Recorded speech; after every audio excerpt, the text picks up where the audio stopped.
actually.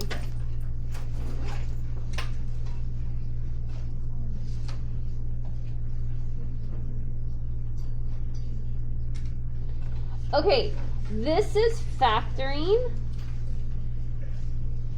when the a value is not 1. Remember, your quadratics are ax squared plus bx plus c. So this is a, b, c. Notice, a is 5. It's not like the problems you were doing last week, where notice it's all 1, 1, 1, 1, 1, right? The coefficient of the squared is all 1. That's why you just do magic x and voila, you get your 2 binomials. Here, more work is required. You can't fake it. Okay, so here you go. First step is you have to check to see if there's a GCF. Okay. Now, we're starting off easy, so we're not going to have this one. That's what number 9 is. Number 9 has a GCF, so we're going to do that last, this one. Okay, so all of these are not going to have a GCF because we're barely going to learn how to factor by grouping. Okay, step 2, you're going to go a times c value to create your magic x, and the b value still goes on the bottom. Okay. Okay, so you're still going to do the magic x, but the top number is no longer just the c value 9. It's the a value times the c value, and that's the value that goes on top. So what's 5 times 9? 45.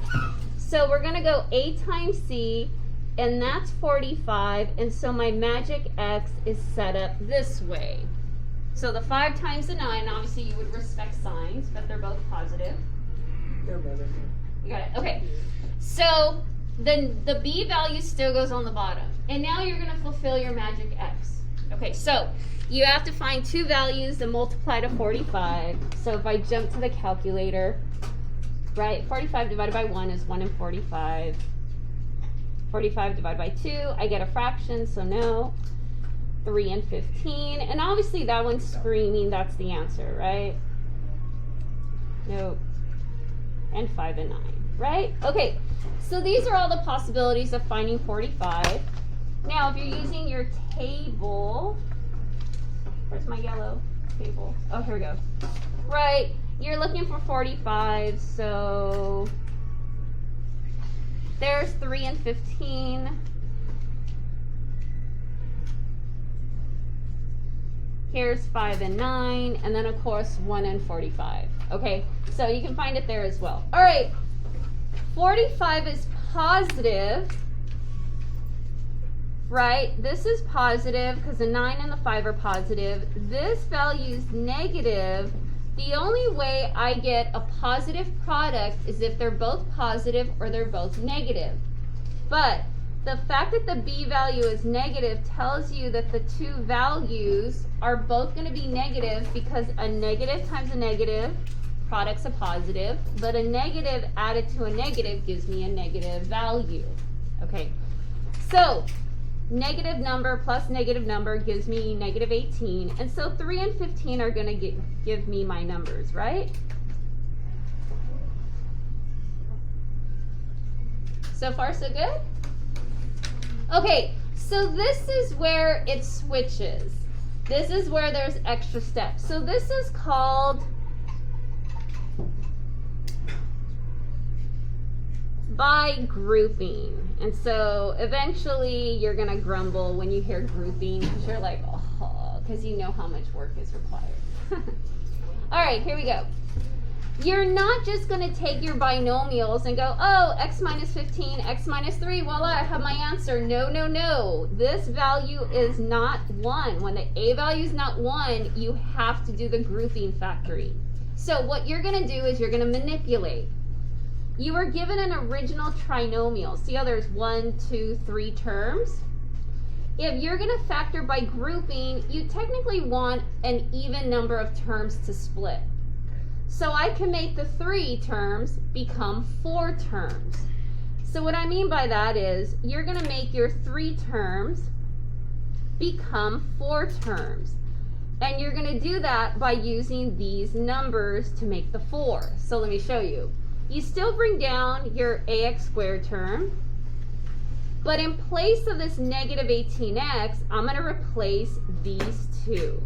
So minus 15x, minus 3x, and I'm still going to bring down the c value. Because negative 15x minus 3x still gives me negative 18x, but I'm still bringing down the ax squared and the constant term. And this is the key from going from here to here. Usually students will have issues going here to here, but once the GCF starts, they can finish it out. Usually it's kind of in the middle that they get a little confused. Okay, what do you do next? You're going to split the 2 terms, and then you're going to GCF the 2 sides. Okay, so what does that mean? I have 2 terms, I have 2 terms, so I'm going to split it, and I'm going to GCF, and I'm going to split it, and I'm going to GCF.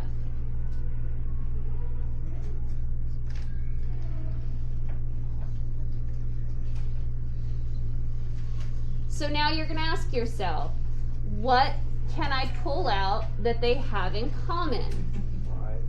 5. A 5, and how many x's? Smallest wins. So this has 2 x's and this has 1 x. I can only pull 1 out, right? Because they have to be able to give. So it's 5x.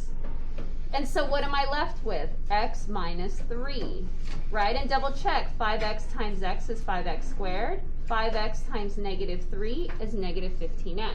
Okay, you're going to see eventually this should always be the same over here. So we're going to GCF, but you're going to see that this better be the same. Once you GCF, this binomial has to match. If it ever doesn't, you did something wrong. Okay, I have negative 3 and 9. If this value is ever negative, you have to pull it out. So negative, and then there's a 3 that divides into both. And notice, I'm left with x minus 3. And check. Negative 3 times x is negative 3x. Negative 3 times negative 3 is positive 9. Okay, you're on the last step. So now you're going to get your factor answer, your 2 binomials, okay? Your GCFs are going to become 1 binomial, and your repeat, that orange, is going to be the other. Okay, so I'll just make it orange.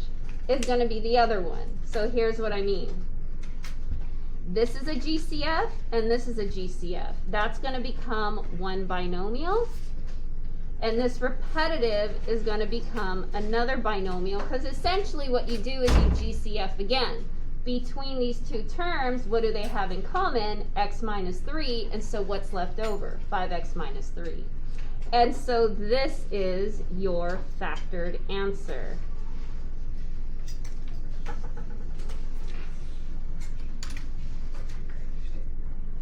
Okay, what's your check? If you were to FOIL this, you should end up with 5x squared minus 18x plus 9. Here, let me grab my phone.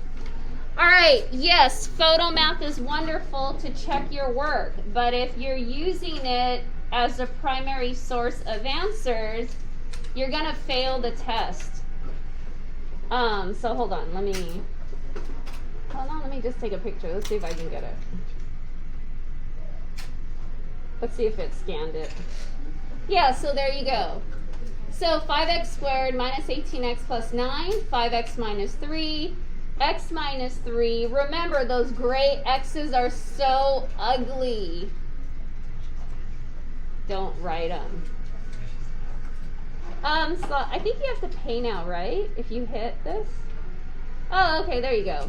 So notice, here, they don't show the magic x, but notice they wrote negative 3x over negative 15x. They wrote it first. That doesn't matter. It's like tomato, tomato. So notice they still get the 4 terms. So they rewrite 3 terms to 4 terms, and then they GCF. And then they get their 2 binomials. So this is great, but it shouldn't be the primary method of you solving work. if I stop the video, it goes blank. So wait a minute, or is anyone copying? Because then it'll show, but it's gonna have to load. I'm okay? All right.